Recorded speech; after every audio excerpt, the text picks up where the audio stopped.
Assalamualaikum warahmatullahi wabarakatuh.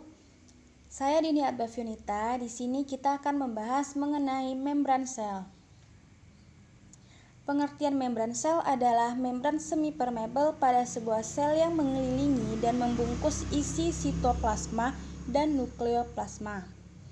Membran sel ini memisahkan sel dari cairan interstitial, komponen utama dari cairan ekstraseluler di sekitarnya. Membran sel ini terletak di bagian sel terluar. Nah, membran sel ini sangat berperan aktif dalam proses transportasi sel, apalagi bagi makhluk hidup yang multiseluler, yang selnya itu banyak antar satu sel dengan sel lainnya itu saling berkomunikasi. Selanjutnya, struktur dari membran sel. Ini berlaku untuk membran pada organel yang berada di dalam sel. Jadi mau membran yang menyelimuti di luar sel sama membran yang menjadi penyusun organel itu sama aja. Nah, di sini ada lipid bilayer. Nah, di mana lipid itu adalah lemak, bilayer itu maksudnya ada dua lapisan. Nah, lapisan yang pertama itu yaitu bulat berwarna kuning di atas yang memiliki dua ekor. Di sini saya coba menggambarkan. Nah, kemudian lapisan keduanya di bagian bawah yang bulat kuning yang juga memiliki dua ekor. Nah, itu namanya fosfolipid. Nah, di mana bulat yang kuning ini itu namanya kepala fosfat dan ekornya adalah ekor asam lemak. Pada lapisan yang atas maupun yang bawah, kepala fosfat itu selalu mengarah ke bagian permukaan. Kenapa? Karena kepala fosfat itu sifatnya hidrofilik, suka air, artinya bisa larut dalam air.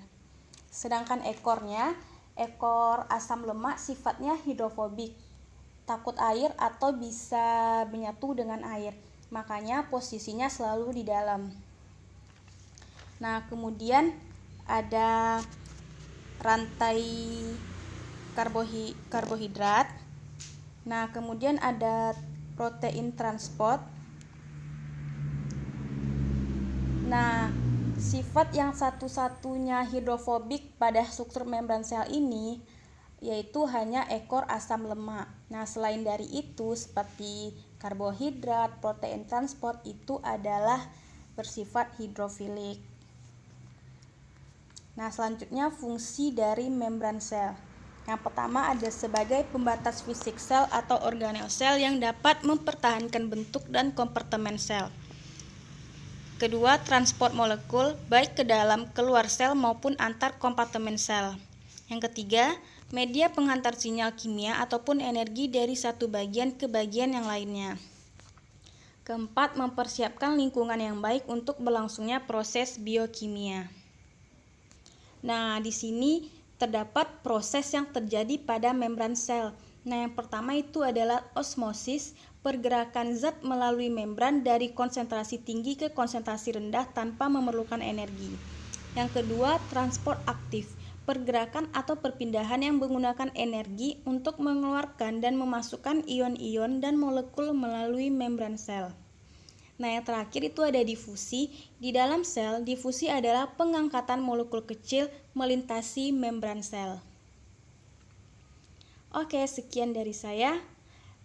Apabila teman-teman ingin bertanya, dipersilahkan. Assalamualaikum warahmatullahi wabarakatuh.